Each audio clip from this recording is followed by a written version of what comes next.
Oh, now it's okay. Now, yeah.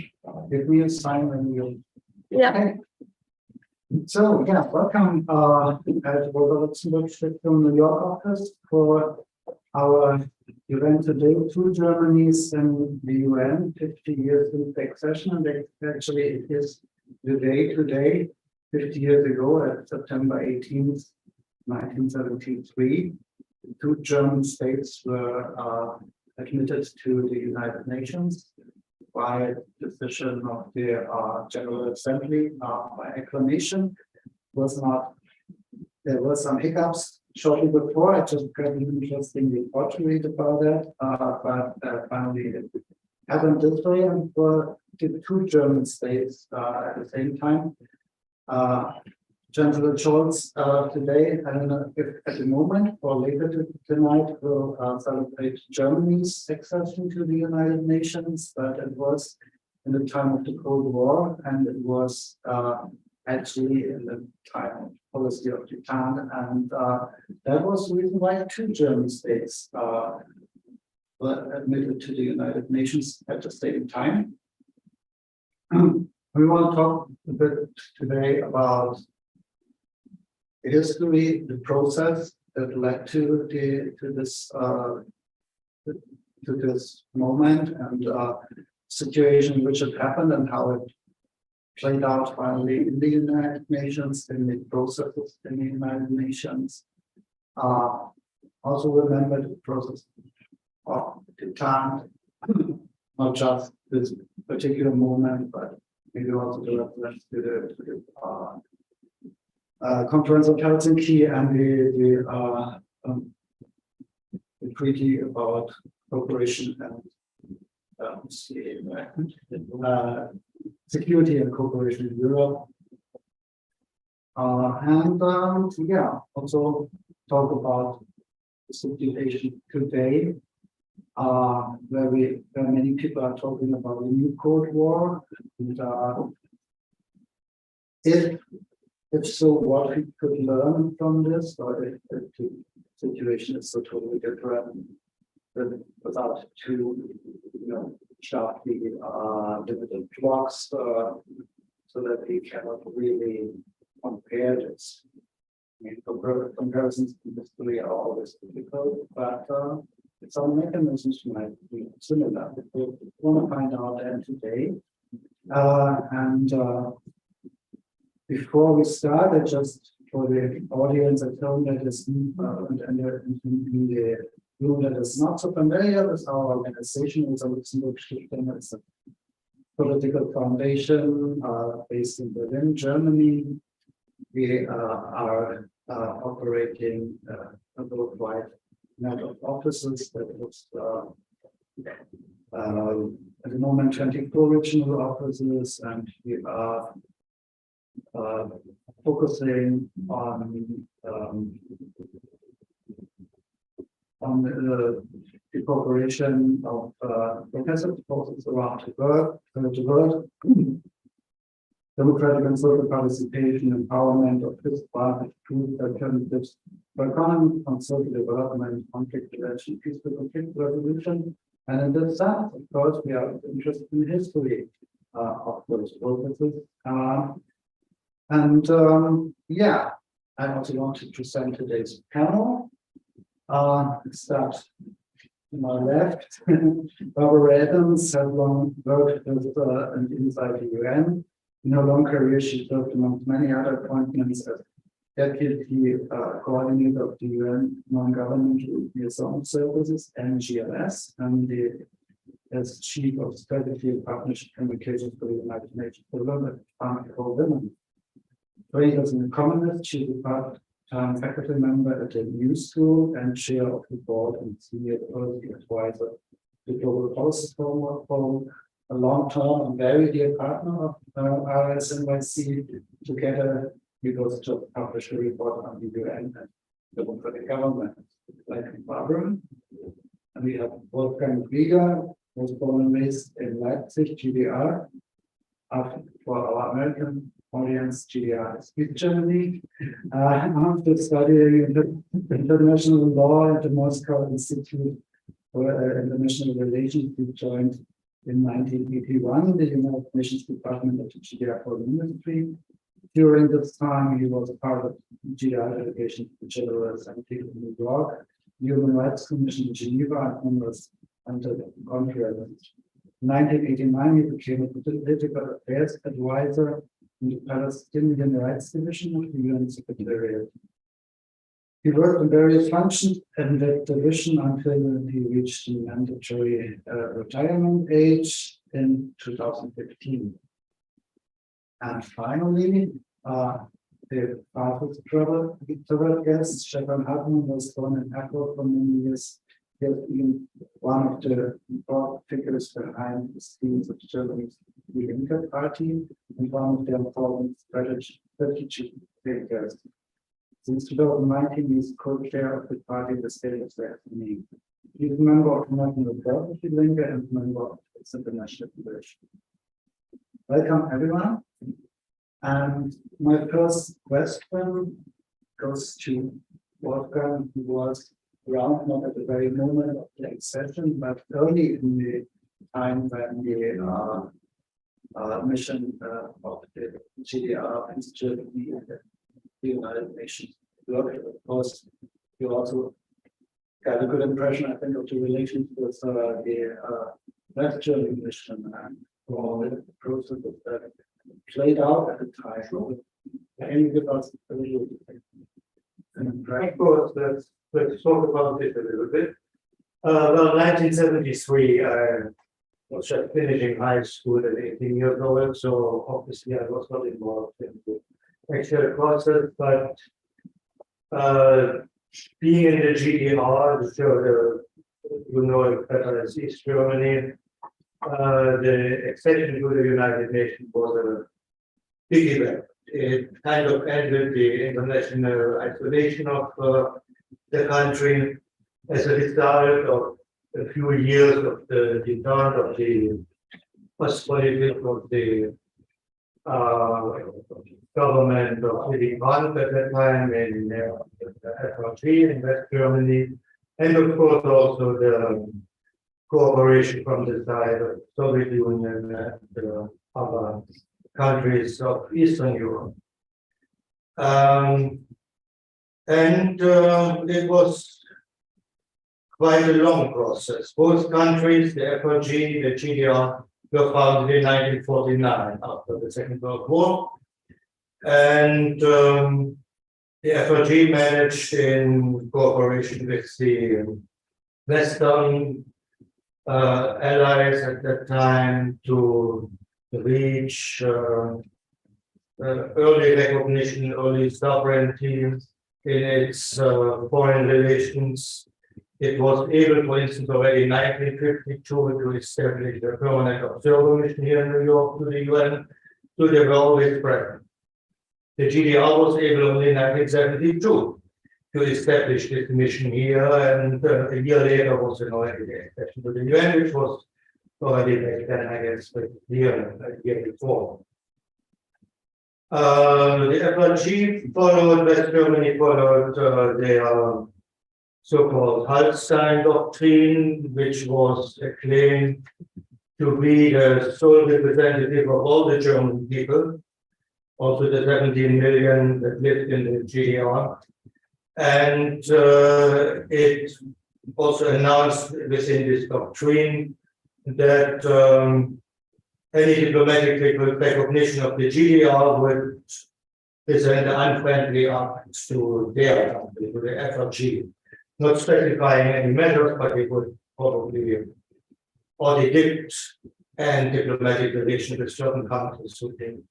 So the GDR back then had diplomatic relations, of course, with the other countries of Eastern Europe that were part of the Soviet bloc, that also a defense treaty.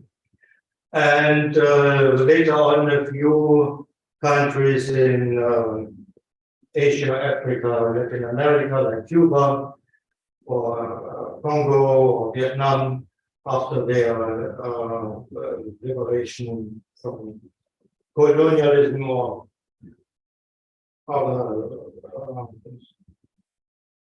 states. over there. But with the development of the Ostpolitik and the Titan, and also some domestic developments within the GDR, in 1971, there was a change in the party and government leadership of the GDR. Volker Ulbricht was replaced by Erich Honecker, who also was more open-minded and outreaching to the FRG at that time. So it was a big development, and actually by 1989, when the GDR changed again government, and a year later the German reunification, GDR had diplomatic relations with 139 countries. So it was a well-established country within the world community. And the work at the United Nations now,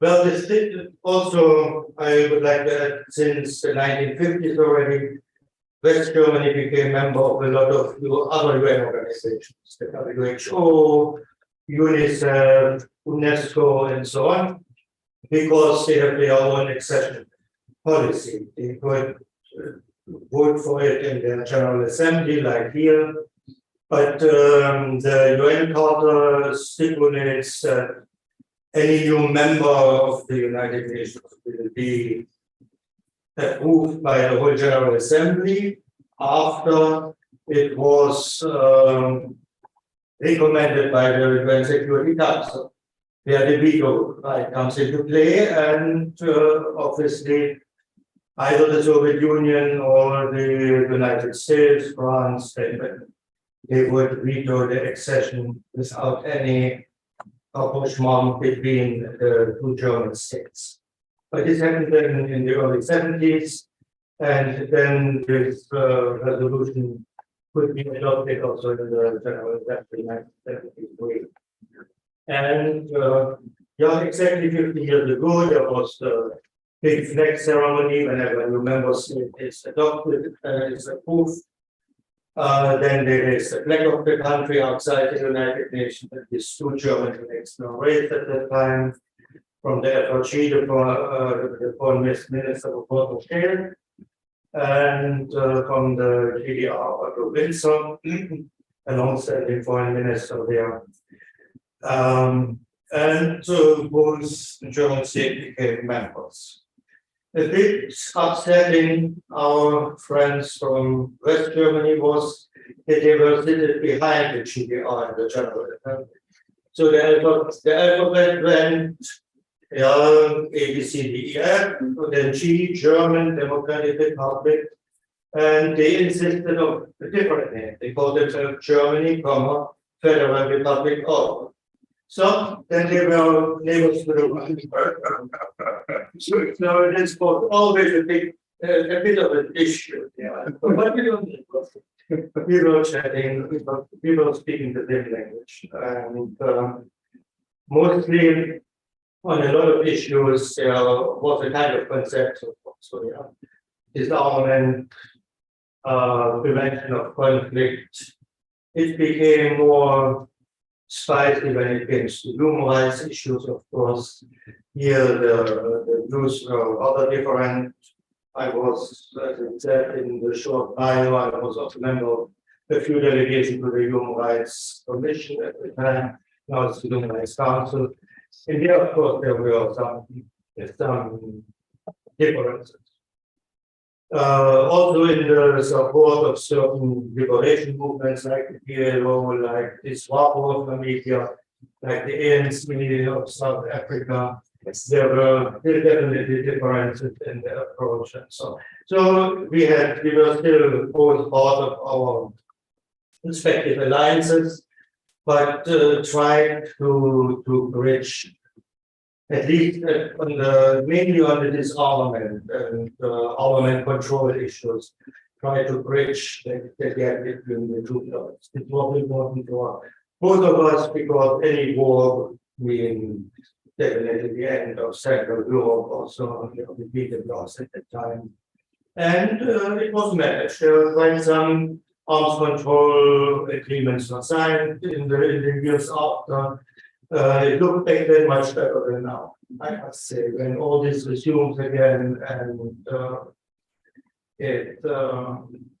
it needs definitely more consistent work from the market. Maybe I stop here at the moment. Yeah, we will just definitely continue on your experiences during the time again, and also towards the end. But would like to ask Barbara, when you hear that, given the situation that Wolfgang also just mentioned, much more work we heard recently, and a lot of talk about the new code war. Not so much between just two blocks, but more in a more difficult situation. Do you think there are similarities? Is there anything you could draw from this experience or is there some kind of this time? I thought of a number of things listening to your comments.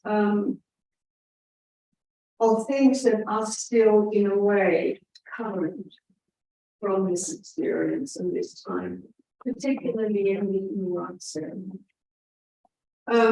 Because we had the International Covenant on Civil and Political Rights developed, and the International Covenant on Economic, Social, and Cultural Rights, which was understood to be the West and the East, basically. And I have to say that we talk about human rights being indivisible, etc., and they're still not.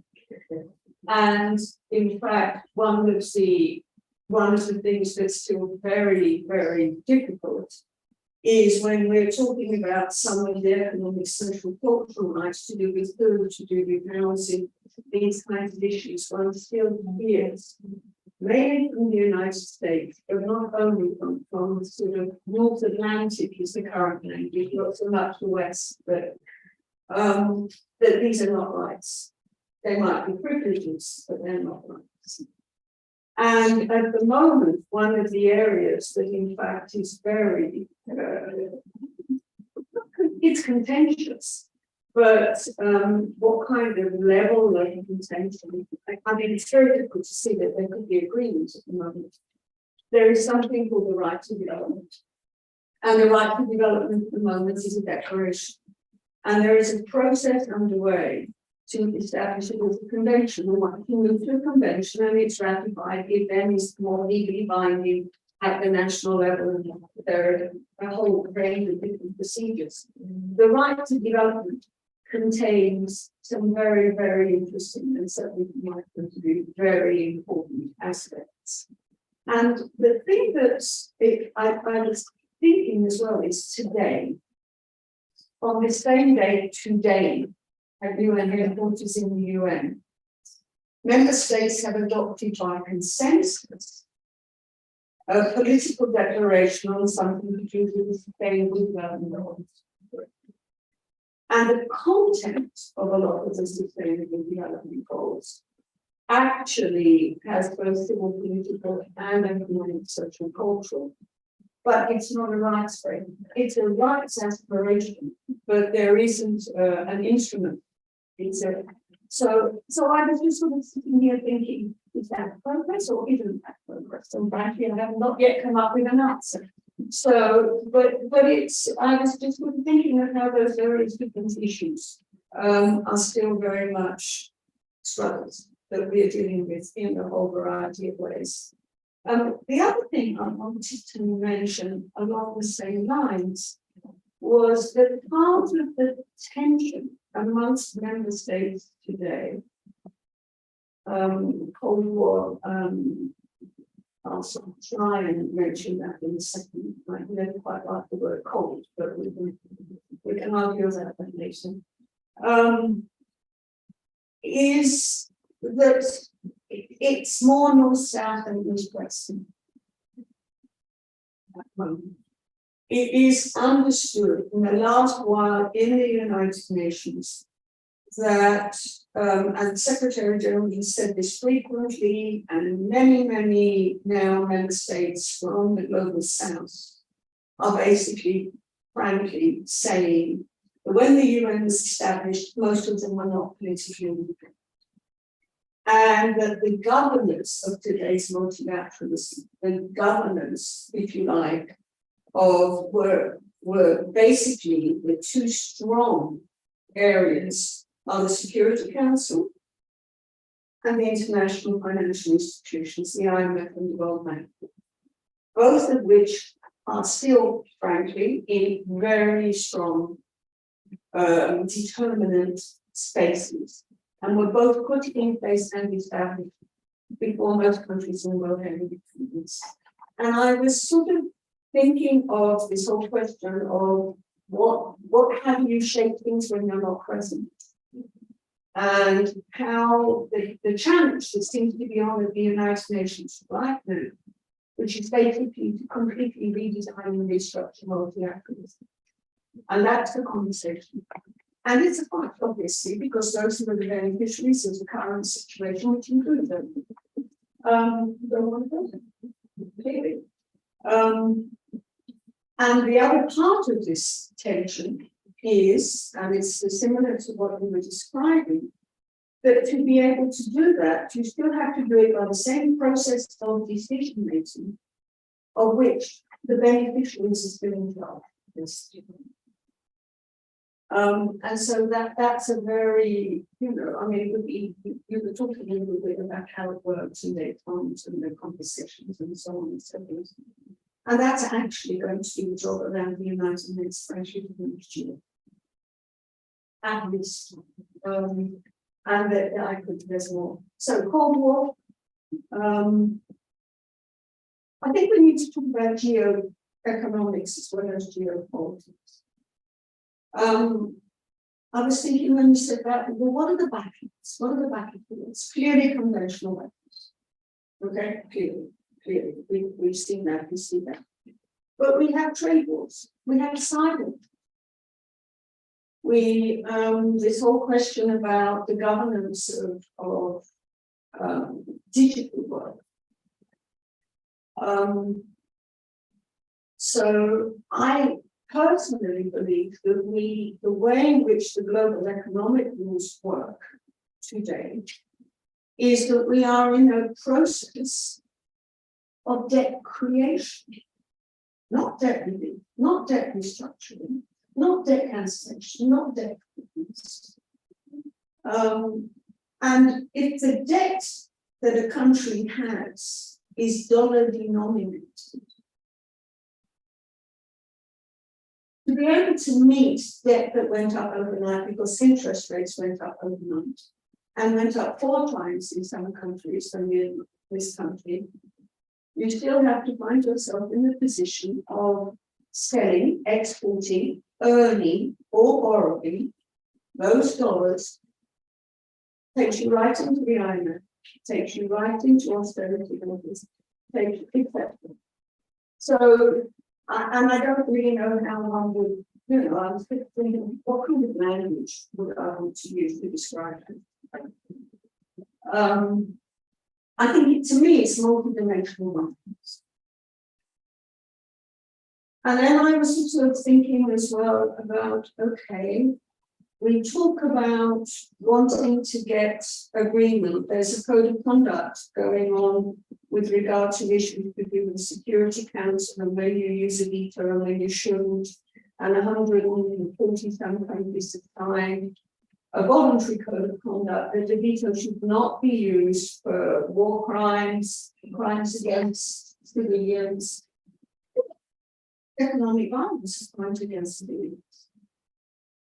And so I'm sort of, I want to hear what other people think, frankly. In terms of now, there's another complicated piece to this conversation, of course, because the UN is not a lead in these areas. The UN is a lead supposedly on the peace and security because of the Security Council, and that could be a long conversation. The UN is the lead on humanitarian. The UN is the lead in a way on human rights, except if you actually look at the budget, I mean, it's like 4%. I mean, it's really not, it's not what it should be, so to speak. But because of the fact that the IFIs were created in a different treaty agreement at Bretton Woods, and there's a lot of determination that the UN should not be allowed into that field. That is the nature of one of the struggles. One of the adjective I can't quite find more. So I think I'm sort of saying a bit of yes and no, right? Because it's not new. Yeah. We've been struggling with this for quite a long time. But the crises, COVID, climate, it's evident now that we live in a two-tier system when it comes to decision making. And so is that moving it to Kind of surface now. you can't avoid it. Yeah. You can't avoid it, but what does it actually mean in practice? You know, does it mean just you've got a few more cards in your hand when you go for negotiation? Or are we at a real historic moment where we might be seeing some real change? I've got my fingers crossed for the moment. Yeah, there were a lot of thoughts and a lot of complex criticism towards the UN and the international system of international relation. I would say that was to make it to towards Stefan and kind of criticism that is not unfamiliar to us in the left party, which actually led some very strong critics towards like the question is the system we should engage in our practice. I think there's a lot of question, but I know that the party made several decisions to do that and to work on more elaborate and more detailed decisions towards the UN and human rights and international relations. So I'm interested to hear from you as a member of the International Commission how it's going, and then we'll hear your co-panelists what are your thoughts on that. We hear such experience experts is one part of the way it's going, I must say, because as a member of regional and national political boards, some problems seems to us a little bit more simple, as from the point of view of international diplomacy and so on, because we are confronted with the point of views of the people in our cities, in our countries, and at first, I must say that the interest of international politics is very high in this time, very, very high. So, center of the left politics is social politics, or that way, but you said something about global economic groups, and in times of the necessity of modern climate politics, you can't only think about getting $100 more or less, but you must think about one sentence. It's economy institute, and so we have made a decision to put industrial politics in the center of our left programs. It's very hard for us because nobody thinks that we have any competence in this area. We are competent to say yes, poor, so we can take a little bit more money. But the world problems, but also the continental or the national problems are on the field of how we produce wealth and how can we produce wealth further without stealing the world from our children and grandchildren. And that is necessary, or for that is necessary, and not only a regional or a national change in industrial politics, but in the rules of economic in the world. And when I look at the German discussion, there are mostly conservatives or far-right politicians who say, we can't save the world. We are only one country, we can't save the world. Yes, in this, maybe they are right. But if they are right, the consequence can't be, so we do nothing. The consequence must be, we have to work together on the international area.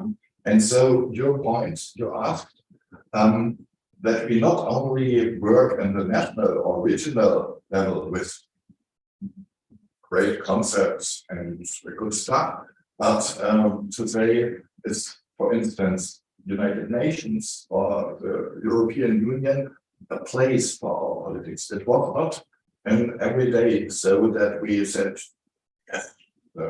for instance, we have in the next spring the European elections. And I remember 5 years ago in our party, there was a great discussion about is the EU a place for left politics, or is it only an imperialist thing we have to fight against? So now this problem is solved, I would say. Now we have a development in our programs that we say European Union is the place we have to work with left politics, and it maybe it sounds a little bit crazy that we have to go this way, but sometimes the ways are long to rational thinking. But I come back to the interests of people in Germany, or for instance in Saxony, where I'm working. And nobody knows Saxony outside of Germany, but you must know it's the German federal state with the strongest far-right movement in whole Germany. And it's not only the strongest far-right movement, but it's also the possible beginning of a political change in whole Germany. And maybe the elections in the next spring, the European and on the communal, what's my communal? Regional,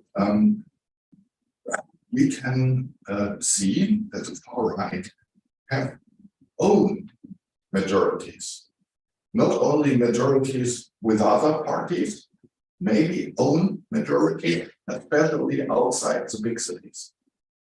And because, for instance, they use the international thematic theme, for instance, peace, as a far-right issue. And that's a real problem for us in this time, with the first great war between big countries in Europe after World War II. And our position is on the one hand clear, but not in the debate of society. And so I think we have more jobs to do than solutions that I could bring on the table today.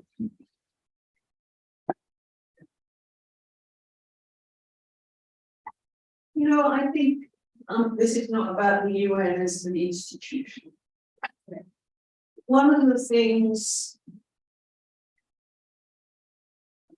it sounds a little romantic, which is not normally mine. I think all of us are affected now by what's happening in some other country, as well as of course what is happening in our local household, local communities. The cross-border aspects are in everyone's doing. Obvious examples, and then there are others. And this is true to different degrees, more or less everywhere. The food security crisis that African countries, a lot of them are dealing with, people are beginning to wonder what is going to be some of those consequences also because of what's happened in Morocco, because of the kind of specialization and so on. And one of the areas which I think is incredibly difficult but incredibly relevant is we all have to, none of us are well represented, frankly. These concerns and realities in multilateral setups. Then it becomes something. It becomes the treatment of people in Palestine in a certain kind of context. It becomes, but the daily, that apart from some particular situations, and then the humanitarian and the refugee work and so on. And I think that work actually belongs in country and not coming to the UN. And I find that a lot of people bring these concerns as if the UN is going to solve them. To me, the UN is a place where difficult issues, if they're difficult issues, they should come. And it's the place where some of these kinds of tensions need to be worked through and so on. The way in which the institution has or institutions have or have not been supported over the last couple of decades has meant that it's been a kind of, I don't know if you agree, a kind of trying to avoid that. It's the more the UN appears to be controversial and therefore fails, is the way the narrative goes, the more people go, oh, that's a waste of time. And to me, it should be exactly the opposite, right? There should be a different kind of understanding, and things should not be brought into that context. I believe in the subsidiarity approach in a whole variety of ways, but some things really have to come.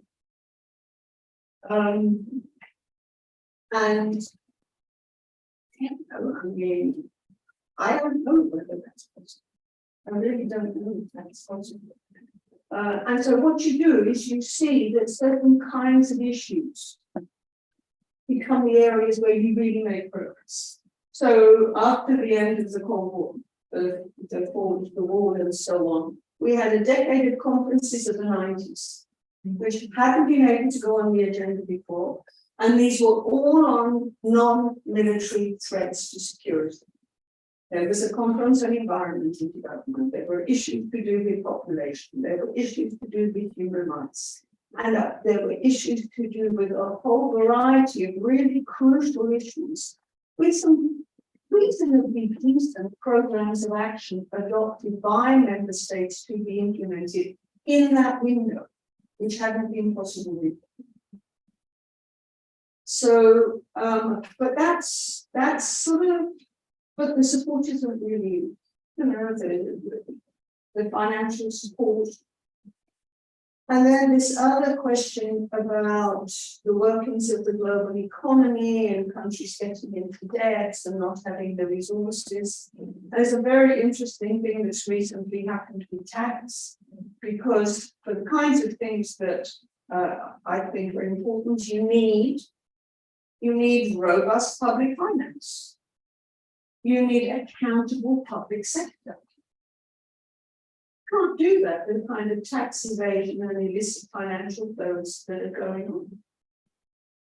on. And there's just been a very big tussle in the UN last October to have the UN as the place to negotiate a global agreement on taxation. At the moment, OECD is trying to keep control of it and define who are tax havens and who are not. So this might be a little bit not the details of the conversation, but these are some of the difficult issues that I think would make a difference to the people's lives. But it's like 2 or 3 or 4 steps or conventions, if that makes sense. Well, yeah, there's certainly plenty of challenges. The UN has always been a good scapegoat to blame for whatever is not happening. And the poor Secretary General has to stand out there and listen to all that, and sometimes replies. But at the end, it's the will of the national governments of the states what is achievable and what not. And we had this period where we felt this will was there and it's leading somewhere, and now national interests seem to take precedence again over international concern, multilateral concern. And the UN suffers from this. UN reform, as you mentioned it, is pretty much down the line. It's there. Germany wants to become a permanent member of the Security Council for 20 years, or 20 or more years, yeah. And right now, leading up for this panel, now I see some light of hope again, but yeah, probably not. The Security Council is, because the Charter is very firm on this. If the UN Charter, which is like the basic law, like the Constitution of the United Nations, it gives permanent members of the Security Council the right to veto any change to this Charter. So whatever enlargement there, someone is against, but it's fine. Okay, and it's historically was definitely there was a reason to have this 5 permanent members, but the times went on, and there is really no reason anymore. But of course, Great Britain, France look a bit jealously at Germany, that they want to become a permanent member without the veto right. Germany always says, of course, the veto.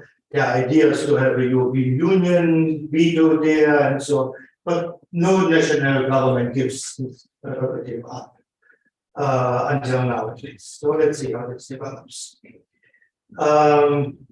That's the complication with the form of this political organs, but other things develop. And reading about nowadays Germany's position towards the United Nations is actually, as you said, there's a lot of support within the population, but obviously also from the government. They are very supportive to the institutions, they pay their dues, there are a lot of voluntary contributions, a lot of money goes into it. Bonn and other German cities are seat of the United Nations now. There are quite some, especially the climate, environment parts of the UN. They are working out of Germany on this very important issues. So there is, and also what I read is no matter what government coalition is in Germany, they will support the United Nations. That's what it stays like this.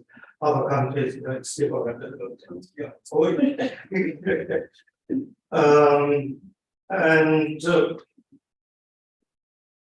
the only way is to continue to proceed on this line, and Germany knows, and it has building consensus, building support, building majorities to make the naysayers very uncomfortable, also as a government.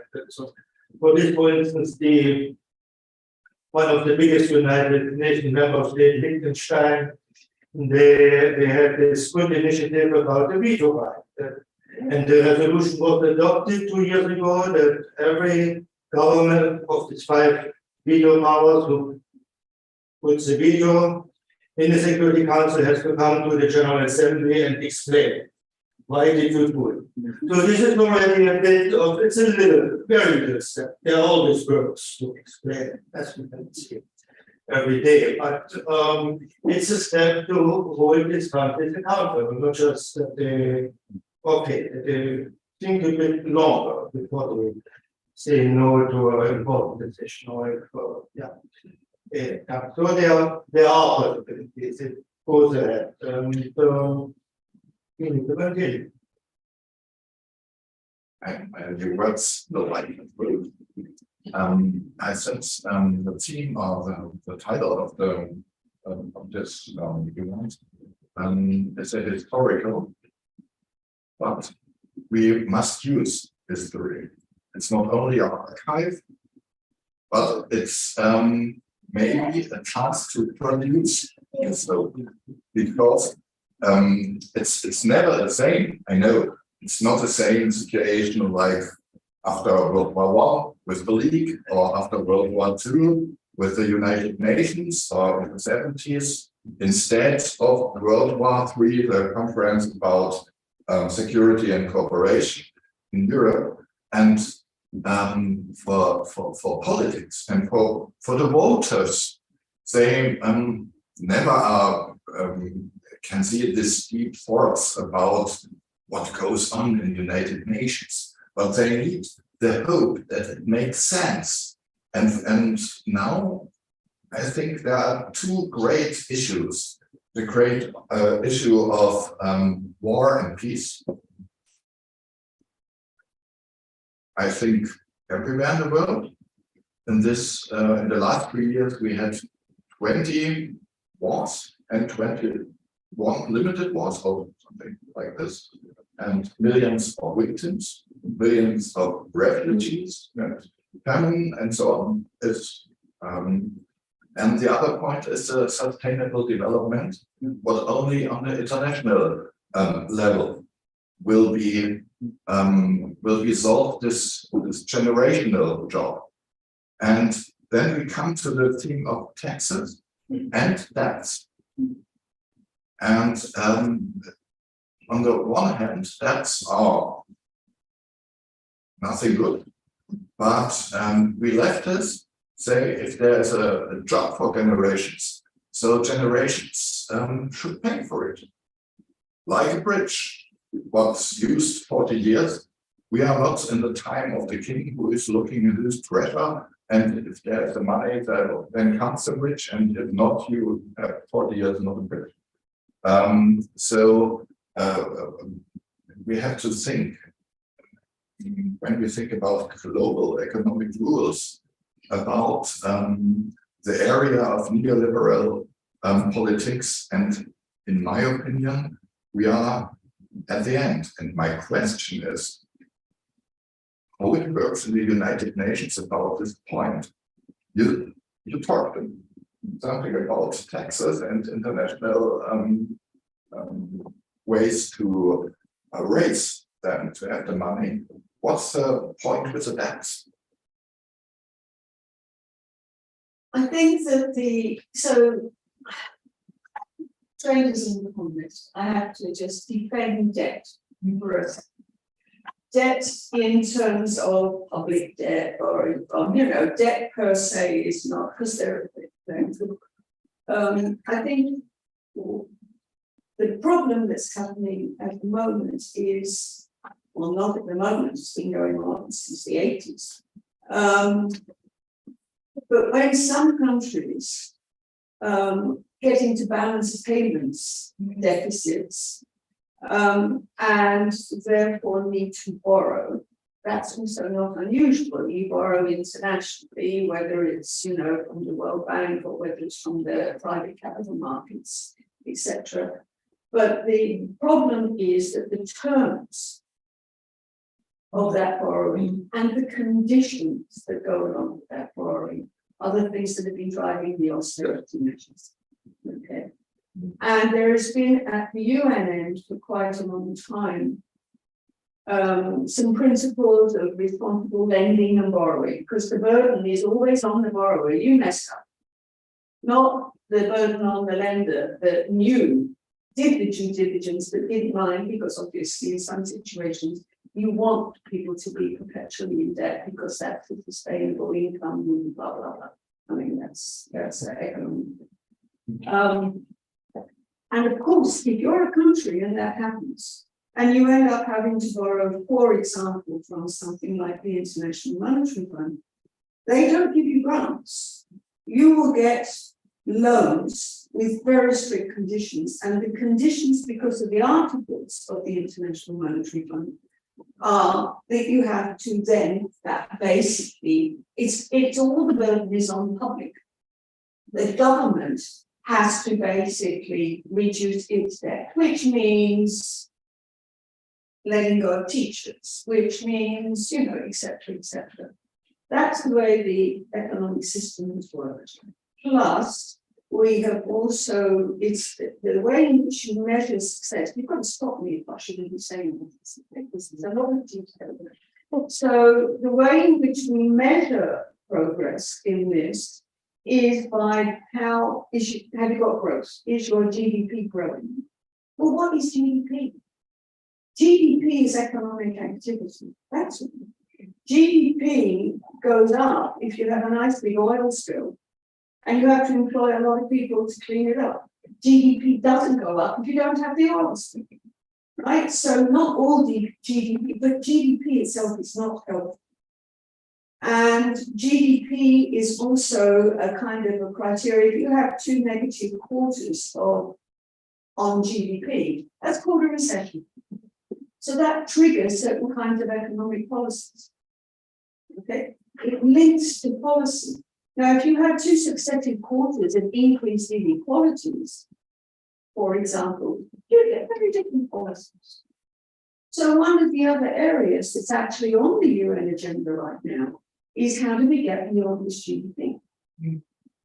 So to me, these are really kind of going to the heart of a lot of these questions, but they're very, you know, they're some countries don't, you know, there's a lot of background here. But these issues relate directly to what you'd said about debt creation. They relate very directly to the things to do with sustainable development. And there are things that you need international agreement for. Because you can't adopt a different kind of set of measures and then expect the international community or market to accept your thing and say, oh, that's all right, then your loan will be, even though we use completely different numbers to decide the include. So it's covering a very broad field on starting with which is great because we need to not made for itself. I think some stories for this clear. I have already a couple of questions that I could throw into the discussion, but I wasn't going to give the audience a chance to ask questions if there are some. If not, yeah, basically. I have a question for the Wolfgang as well, and 2 questions actually. If I'm going to ask, please. Yeah. In how far did the UN representatives of the GDR follow the politics of the Soviet Union at the UN? And in how far were the politics of the GDR at the UN a reaction to the politics of the Federal Republic? Because I understand that both countries were not on an equal basis. Of course. The GDR was, of course, part of the socialist country bloc at that time, headed by the Soviet Union, and there was close coordination where, in particular, the GDR would bring in concerns about West German positions, and so that affected her. That, for instance, Bulgaria, or Poland, or who else was in the book? Maybe Mongolia. They wouldn't understand so much, you know. to work on a common position in preparation of UN conferences.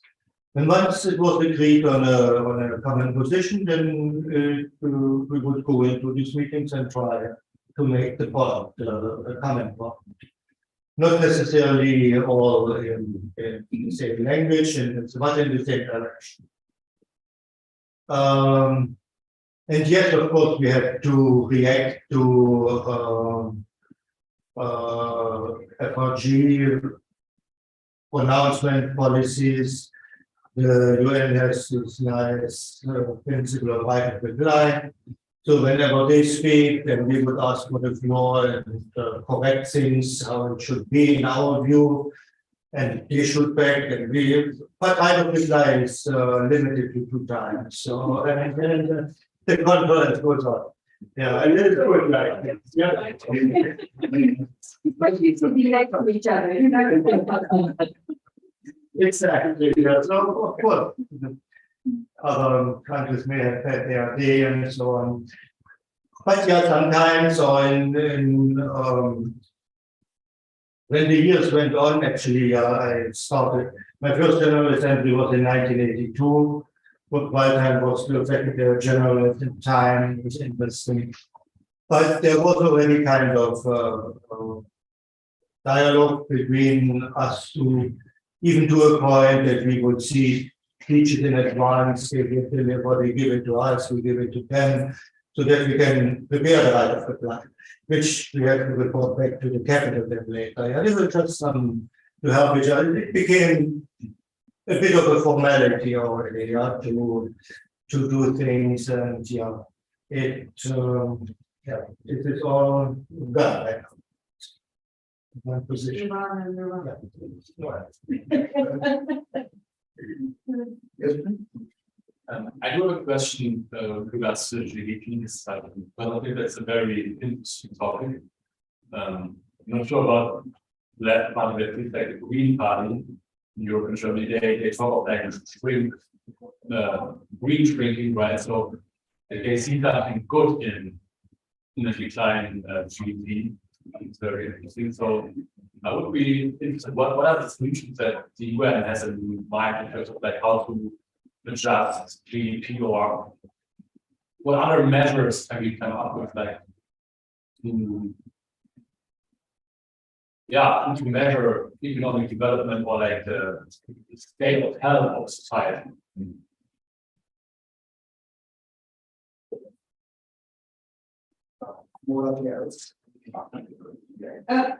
I think that there's been a lot of very interesting work taking place.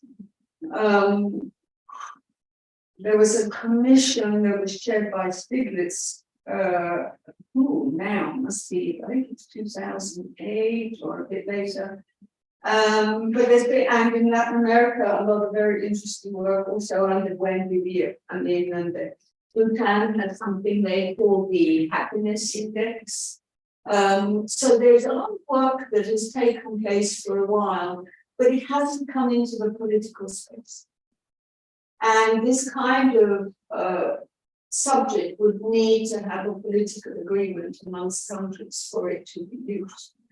And it's come onto the UN's agenda at the political level for the first time in the last year. And there is something, I really dislike this name, but I'll mention, there's going to be next year something called the Summit of the Future, which is supposed to be about this redoing multilateralism, etc. And that could well be one of the issues that the heads of state and government could take up at that time. One of the key things about it is not to have one number, a composite one number that says everything. And so that there's some work that's taken place on the dashboard, which have a few different indicators that deal with some of these issues to do with not just measuring economic productivity. Do you measure also at the consumption level? And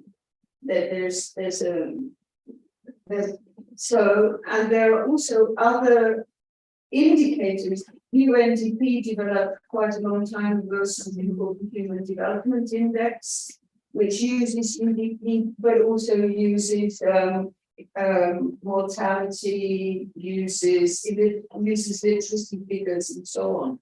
So there's quite a lot to say.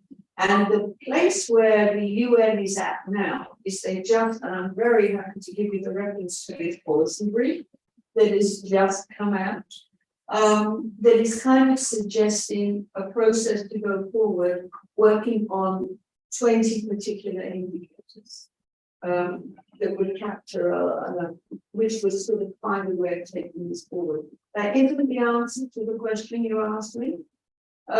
Because I think lots of people think they've got the answer, and their job at the moment is to get all of those people into the same room and to fight it out, basically. And that's what we do, and can sometimes be good at. So it's like a 100-year project. no, there's a time frame on this. The accounts, the national accounts are reviewed in the world of the accountants and GDP every so many decades or whatever.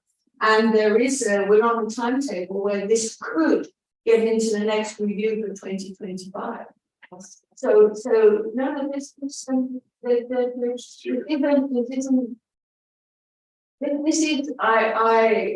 the first time that I've ever got. I've been going on about this for a long time, as you might have guessed.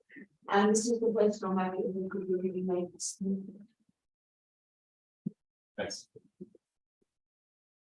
I heard your words get beyond GDP as an aim or necessary aim, not only for United Nations, but other countries. And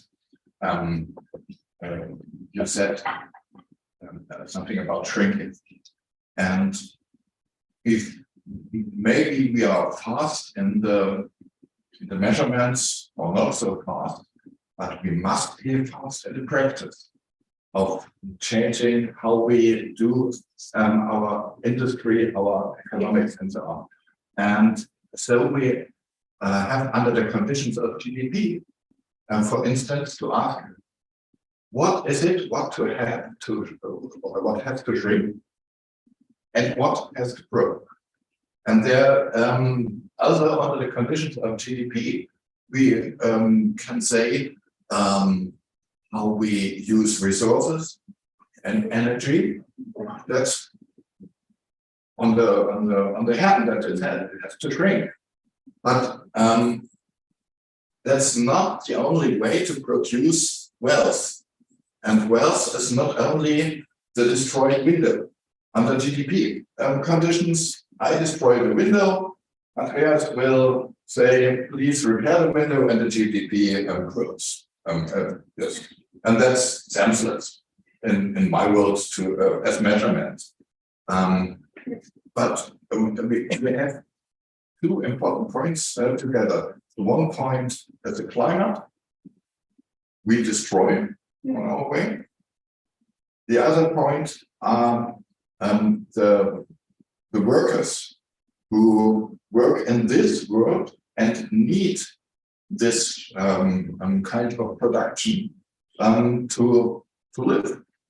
And to bring this together in my world is modern industrial politics. I think we don't measure negative, first of all.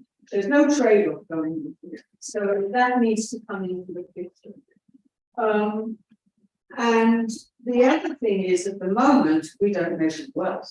We only measure product making, basically. And so we don't have anything. We have a Gini, we have a measurement out there that measures wealth inequality. But nobody uses it in policy anyway, and it's really not very good. So they're not measuring wealth. And so Bezos and Brad are the biggest beneficiaries of the increase in GDP. I mean, now there are also a lot of very sort of tricky political questions involved, because if you go out there and do a degrowth approach, which we hear in a lot of areas, it's almost like you're going to freeze the situation the way it is now, and therefore you can stay put, kind of thing. That's not good.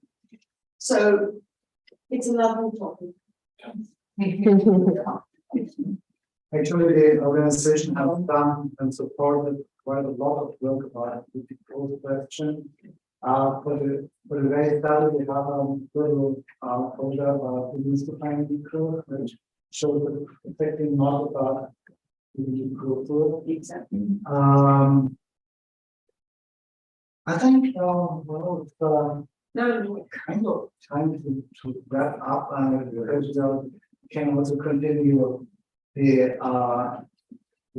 discussion and the smaller framework. We have some questions.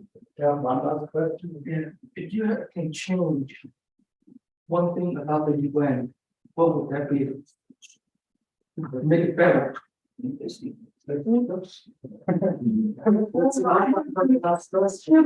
really go on,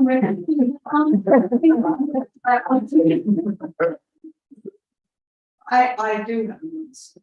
I think the UN needs a new funding compact. I think the way the UN is funded at the moment, between assessed and voluntary and earmarked, means the UN can't do, it doesn't have the core money to do the independent work, and is too beholden, certainly on its development work, to donors.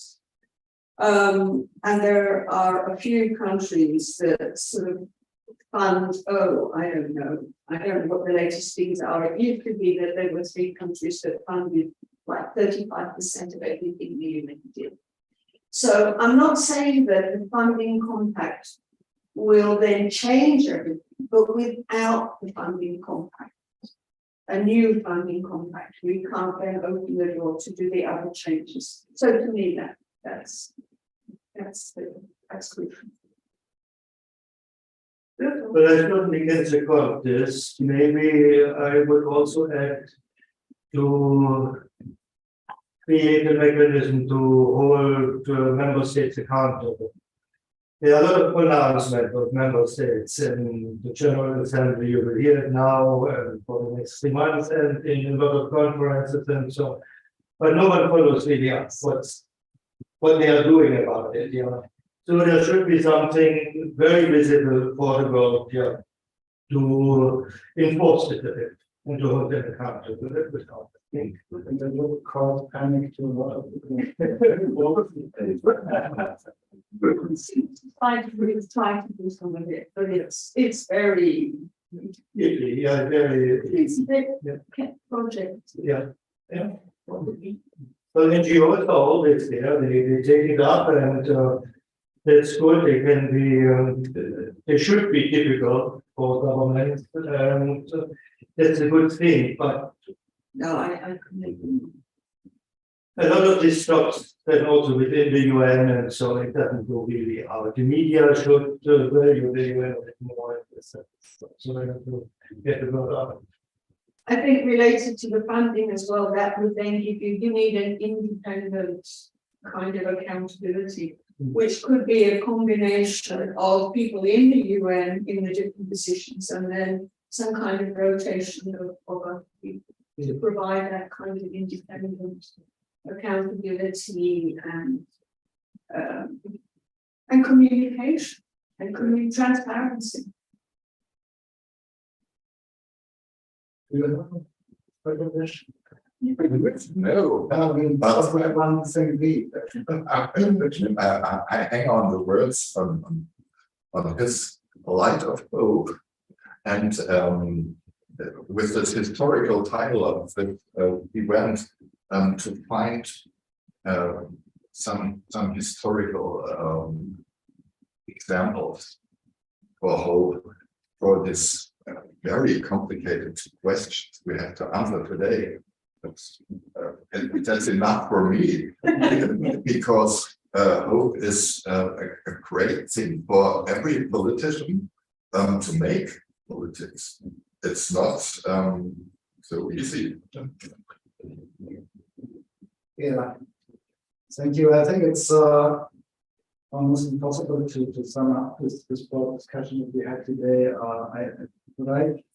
Some thoughts that I take out of it. It's the UN is have an especially important role to play when it comes to the overarching interest that we may think about people for the area, and especially when the dangers become universal. Welcome, the disarmament negotiations during the Cold War, not so Cold War, and today it's for sure the climate change, where still the interests of the nations do not converge, all the dangers are universal and actually should be fought in unison. But that is, and that's really important. I think that is also because we come to the economic system that has to change in the way the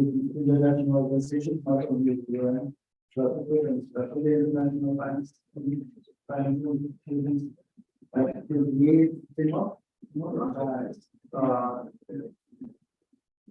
how to do that? That's probably the issue for the next panels. On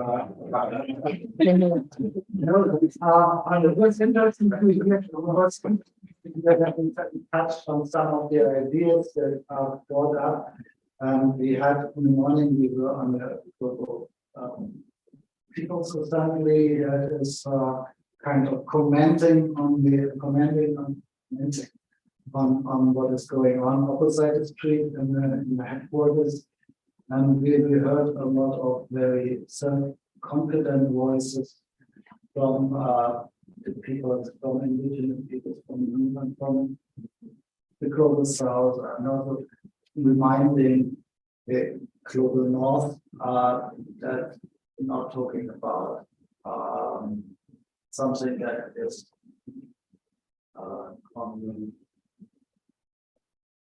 but that is given to out of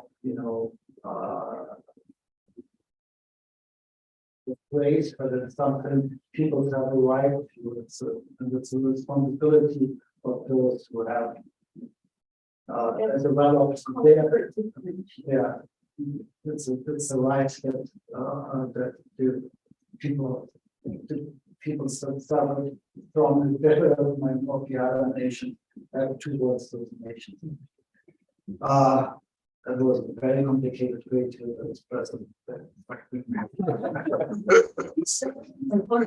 That's And reparate. That's when the language in your head are going in certainly. Okay, I'm sorry about that. But I think that was a very, very interesting panel and a lot of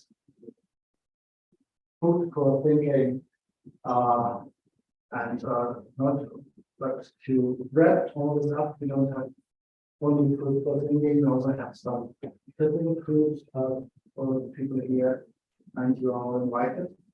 Thank you all for joining us. Thank you those who joined us online. And so if you couldn't follow the record, will be available by chat.